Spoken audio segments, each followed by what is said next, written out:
Hello, Sporkies. I'm Alex, and this is Saria, back here to talk to you about a movie I recently saw about a group of service dogs and their handlers. It was directed by Hedy Honigmann, a Dutch director, but I'm not sure what language it was in, so just be prepared for a lot of reading. Overall, the film is a heartwarming one that focuses more on the impact that these dogs have on their handlers versus the specific tasks or work or public access settings. By this I mean the companionship, the confidence that it gives each person, the self-esteem boost, the fact that we now find ourselves with a new best friend and partner in crime versus the guiding, the momentum pull, the alerts, or whatever else the dog may do.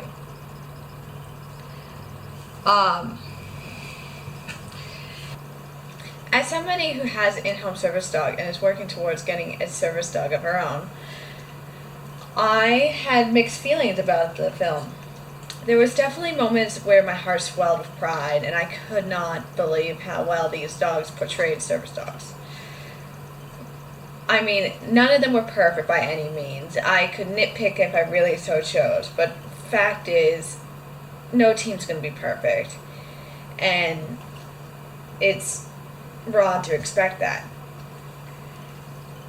Then there were teams that, for one reason or another, I really feel like either could go back and use a little bit of brushing up on their training, or should not be working at all, or really should not even be a team. I will get more into that in a second, and I will cover the negatives first, just because I do feel like I do believe in the whole positive sandwich thing, to talk about what I like, and then to talk about what I don't like, and then finish it off on a positive note, and talk about what I do like. So, the first one is really nitpicky, admittedly, and this is the one that I've been less sure about including as a negative, because realistically everything else about this team was actually really quite good. You could tell that Mr. and his handler, that I've honestly forgotten the names of most of the humans, so I won't be using them, and I can't be bothered to look it up right now. Anyway, Mr. and his handler clearly had a solid bond. Mr. clearly loved his job and clearly knew what he was doing. He clearly had a good sense of what his job was and what each situation, and barely needed to be asked based on the few clips that I did see. But and here's a small issue, that there was a couple scenes where Mr. was a little too focused on another dog or other distractions and could not be corrected quickly. So, and the fact that there was at least one scene in, I think, a grocery store where his leash was basically blocking the entire aisle.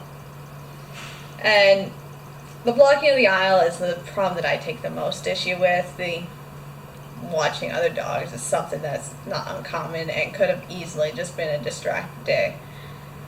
But the reason I have a problem with the whole leash walking up the aisle thing is A, it stops the foot traffic. B, it is a tripping hazard. You know, not just for the handler, but also the general public, anybody who may not be there. Somebody might not be paying attention with their cart and run the leash over and possibly injure one or both of them. Overall, it's just a little bit of a safety issue. And the only thing that could solve that is the fact that Mr. was maybe a little closer to the handler. You know, either right next to him or in a block right behind, but not across the aisle. Utah and Zeb are a story I'm used to hearing semi-frequently. The family of an autistic child are at their wits' end with trying to manage the autistic tendencies, bolting, meltdowns, overstimulation, all that shenanigans. And like a light at the end of the tunnel, they hear about service dogs and they think they have all this hope. Except in the stories I keep hearing, that's not the case. It's a false hope. It's like fool's gold. It can very much help, and in the right circumstances, absolutely. But it's not automatic gold for everybody. The little is taken into consideration as far as like the dog's stress signals and how comfortable the dog is with the situation itself. So the situations arise where, like in the scene shown with Zeb, that he tried to play and it was supposed to be cute and it just wasn't. It fell flat because Utah clearly had no interest in doing it. She was like doing everything she could to just avoid the situation. And I fully believe that, if pushed far enough, every dog is a bite risk. And Utah is a prime example of this. She has not bitten yet, but I for sure believe that it is a risk that they are running by ignoring her body language, everything she's trying to tell them. And just so that for a cute scene, so that their lives are a little easier, I just don't think that's fair. Only time I have seen in this movie, and I'm willing to believe there's more that's just not in the film, is that Utah enjoyed spending time with Zeb was when Zeb hid behind a tree during a walk, and Utah got a chance to go find him. Like, that was cute because Utah was clearly enjoying that. But the rest, I feared that Utah would just turn around right there and then and bite poor Zeb. Because you can't just keep poking and prodding a dog and expect it not to do something about it eventually. And then Kay made me legitimately angry. Like, between the barking and the jumping up on the counter and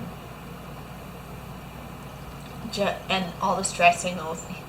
Sorry guys, there's a little bit of a problem with the camera. Anyway, the problem with the barking is the fact that it is a disturbance. In the rock concert, everybody came to enjoy the rock music, not some dog barking.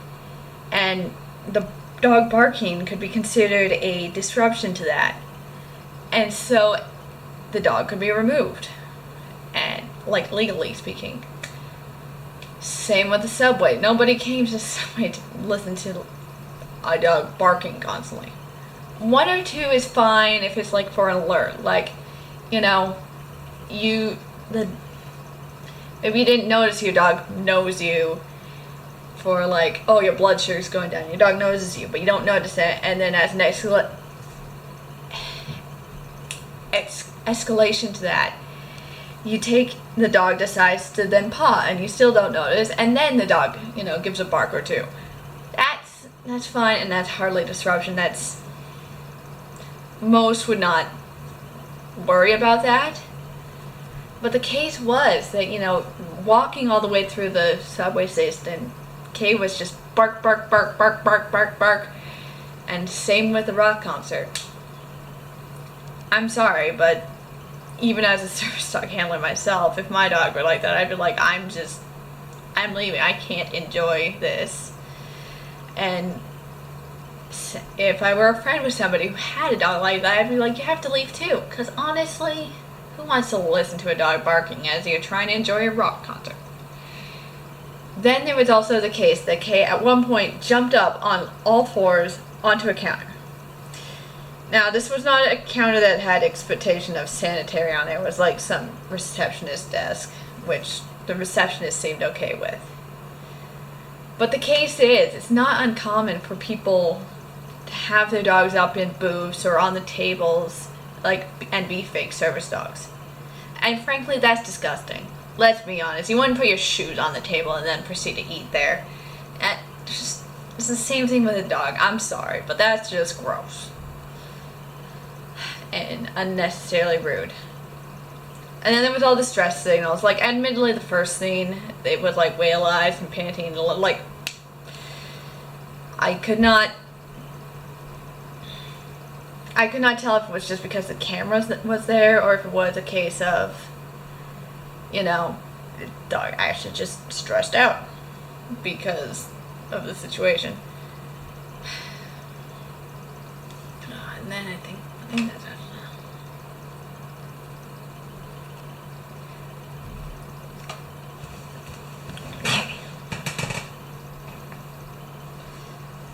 Okay, cut out most of that. Now onto the positives, which probably go past faster than the negatives, because the negative issues I had with the teams were all like different aspects they picked out and could not handle. And the positives are mostly just highlights of the same issues. The fact that the dogs all had, you could tell that there was an incredible bond. You could tell that, you know, throughout the small things they did, that, you know, the dogs seeked out attention from them, or how the handler talked about the dog. It was just very, very clear that they both loved each other, that the dog loved them as much as the human loved them back. Like, it was incredible, and at times I would borderline tears of happiness to see them. Or the fact that that the dogs all enjoyed their jobs and were very, very good at it. That, you know, Kiko, as soon as he hears the printer, he jumped up and ran to it to get it, and was all happy that he helped his human. It was the sweetest thing. Or how Mr., the second that the handler's wife walked away, moved from staring at back to just paying more attention to the surroundings and checking in with Sandler. These small moments, just like, you can tell there was joy and love between these dogs. And I loved it. Like, I loved seeing those small moments. I'm not sure that non-handlers will get it, but as a handler, I got it, and it touches close to my heart.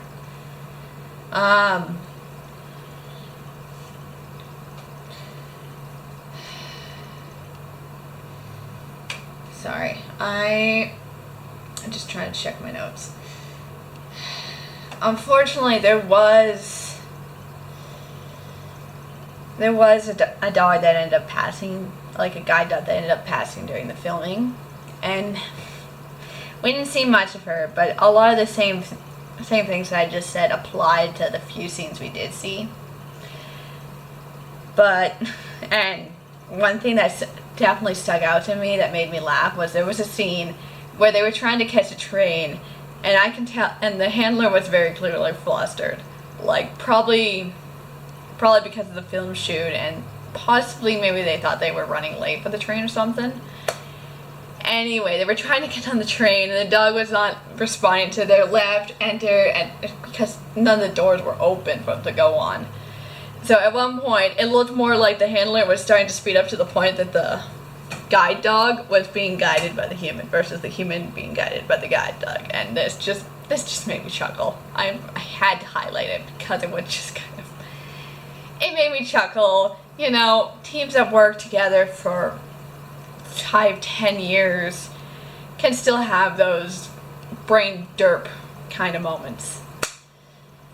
In summary, despite it being a mixed bag in terms of representation of service dogs, I found it to be an enjoyable film. Though I will admit, the hard parts to watch are definitely really, really hard for me to watch. And if you don't think you can ignore that, then I do not recommend the movie for you. But for everybody else, I think it's worth a watch. Just remember that not all the dogs portrayed in this film are representative of what service dogs should be. Anyway, we're gonna sign off, me and my sleepy lab.